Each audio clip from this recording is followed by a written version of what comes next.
Jason Phillips from Appraise, autoappraise.com. I'm in Northville, Michigan today. It's Wednesday, April 5th, 2012. We're inspecting a 1966 Ford Mustang. It's a T-code Coupe.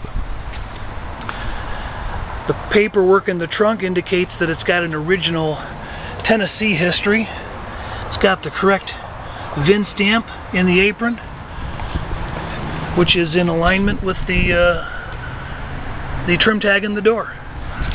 The bottoms of the doors in the car are very clean and solid. You can see where the skin lip wraps the shell very nicely.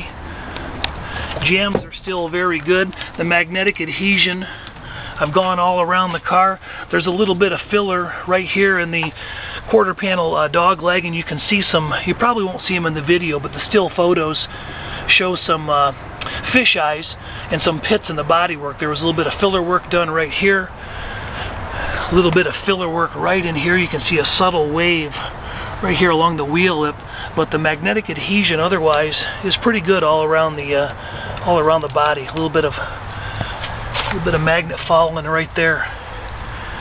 Got the original chrome bumpers in place. They've got some scratchy stage 1 pitting and patina. You can see a little bit of rust pits along the top of the bumper, some oxidation around the original bolt heads.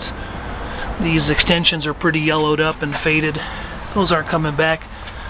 Set aftermarket mufflers are pretty cheap. It's got the original trunk seal on it, and I recommend that gets replaced because that's dry as a bone. 200 cubic inch inline 6. The engine runs tight. It could stand some detail work, some paint up work. Original yellow top coil, and the tin tag is still present. Conventional ignition still. Nothing's really been changed out. Single cylinder brakes, non-power assist, no power steering.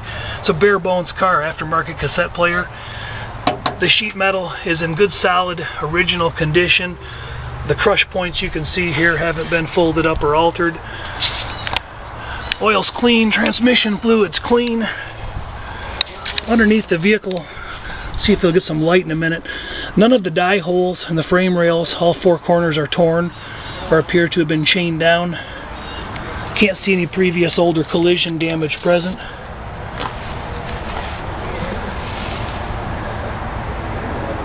There's no active leaks coming out of the trans or the motor. The pavement, as you can see, is pretty dry. I just started the car, shut it back off, and a drip accumulated right here that wasn't there in the past 3 hours. The control arm bushings have been updated. I can't really see the suspension's been updated, but it seems to sit pretty stable. Those original unitized frame rails are in good shape. I magnet tested the rails and the floor pans left and right. There's a pretty heavy undercoating in a few spots, but I doubt that there's any patches or repairs present. I knocked on them pretty hard, and I can't really detect where there's been any patchwork done. The floor pans are good and stable. The pinch welds all along here, you can see the factory spot welds. And you can see that there's no visible swelling. That's front to rear. Magnetic adhesion is really good on the original rocker structure. I know I'm shining into the sun there. I apologize for that. There's some typical jacking depressions on the bottom of these frame rails. A little worse on the other side, but it's not crushed in. Pretty typical. Underbody otherwise looks really good. This side looks just like the other side. It's got that typical 6-cylinder rear end, small one. Don't know what the ratio is on that. Somebody will likely email me and call me names and tell me, you should know better. You're an appraiser. Well, I don't. We don't pay attention to these 6-cylinder cars too much. This one's pretty decent though, because the quarter panel splashes are all original, good magnetic adhesion, original drain plugs. That'll light up in a minute. They're present. Again, no crushed frame rails. Single transverse muffler's got a couple rust holes in it. You'll hear it puff momentarily. Original leaf springs. Again, no tears in the die holes. Extensions are in nice shape. A good solid Survivor underbody. Some of the trim's been replaced. Some of it's original. This trunk really hasn't been worked on other than somebody ran some undercoating or sealer around that wheel tub where maybe some perforations were coming through. This was coated up in here. Typical rotting area of the Mustangs. Good and clean and stable. These haven't been crushed or laid down. Original extension cardboards are in place. So sorry for the slam in your ear. Let's take it for a ride.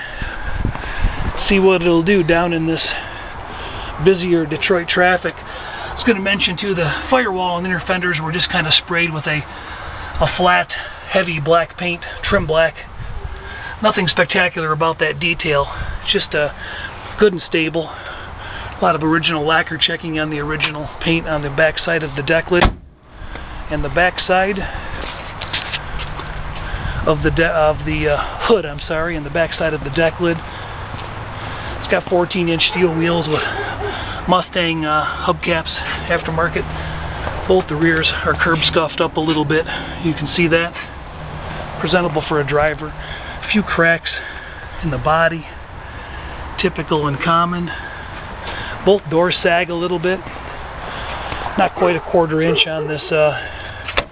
Not quite a quarter inch. You can feel the latch kind of pulling it back up. It closed pretty nicely. 2-finger effort. All these rubbers could stand to be changed. The inner jam rubbers are cracked. These rubbers along the quarter windows are cracked.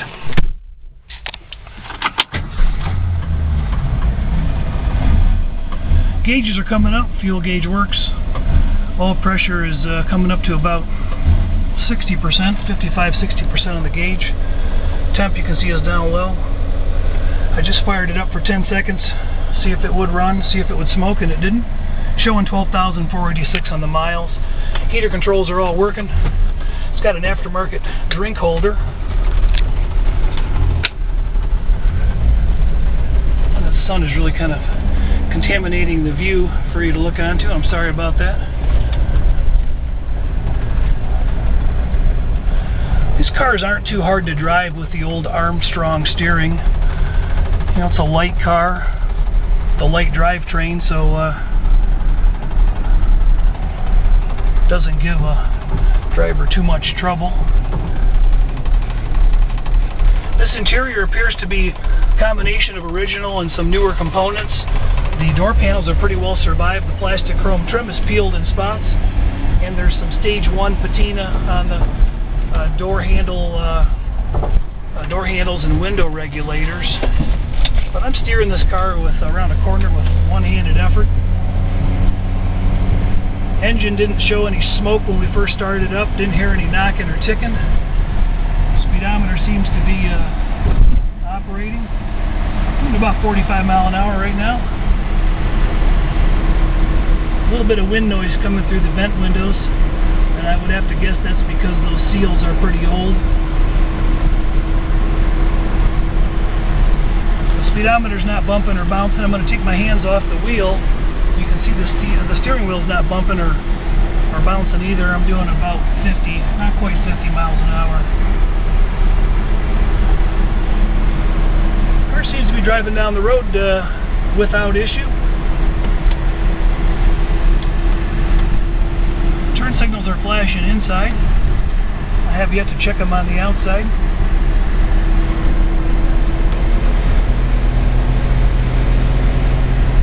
Not much of an aggressor when you stomp on the gas pedal, but pretty decent for 200 cubic inches. The paint's got a nice reflective quality. It's a single stage, a Wimbledon white or something similar. The lines on the car are pretty presentable. Now backing up along the paint, there's a few small contamination flaws. They didn't pull all the trim off. A little bit of overspray on the step plates. A little bit of overspray here and there, but a lot of the trim was pulled off prior to the car being repainted. And the reflective quality is pretty nice. When you hold a business card up to this light color, you can read the bold print and see the display of whatever's on the business card. You can see it reflect back to you pretty clearly. So it's pretty well sanded. Probably sanded out even a little better than the original style orange peel on a typical 60s Ford job. body fitment's nice. The lines are at least period appropriate. Bottom of the left driver's door hangs out just a little bit past the dog leg of the quarter panel, but the headlight and taillight extensions fit pretty appropriately. The doors would close just a little bit nicer if somebody rebushed them, but as they close currently, they're not too bad. The windows all roll up and down pretty good. The passenger window regulator, it lags just a little bit. It's got like a skipping motion in it, but you don't need two hands to get the windows up or down, front or rear. This interior, the headliner's in really nice shape. The seats have been redone in an incorrect, the vinyl bolsters with like a tweed insert. They look pretty nice for deluxe covers, but they weren't.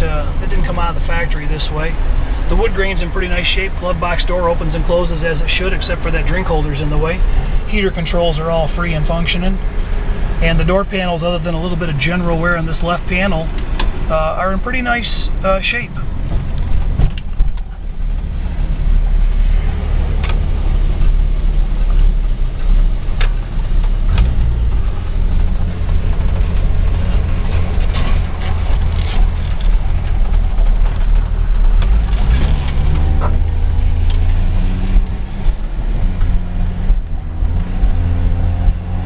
Transmission seems to upshift and downshift without issue. I don't drive a lot of these little Cruise-O-Matics, and it doesn't seem to be giving me any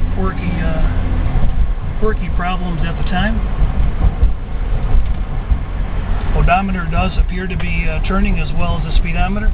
Temperature is just starting to now come up. We'll run it a little longer after this video's over and see if she's overheating at all. Radio is operational. Fan blower works. And the horn works. Jason Phillips from Auto Appraise. AutoAppraise.com, 1-800-301-3886. We do inspections like this all over the country. 310 inspectors on the ground nationwide, jacking up cars, doing magnet tests. Some of us are shooting videos these days. Try to help you understand what you're about to buy long distance before it happens to you. I think whoever gets this car, being that it's priced right, is going to get a solid little car. Not a spectacular car, but a good running, good driving. Certainly a lot of parts available for this car at a real easy level. Windshield's been replaced. Side glass is in good shape for original components. Good, stable, little driver quality car. It's a pretty clean paint job and a clean interior. Let us know if we can do an inspection for you sometime.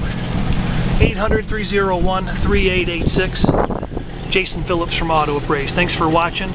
If you like these videos and like to see videos of other classic cars, we've got more than 200 classic car test drive videos online. Go to our account, Auto Appraise's channel, Auto Appraise ''S, and then go to our channel. Thanks again.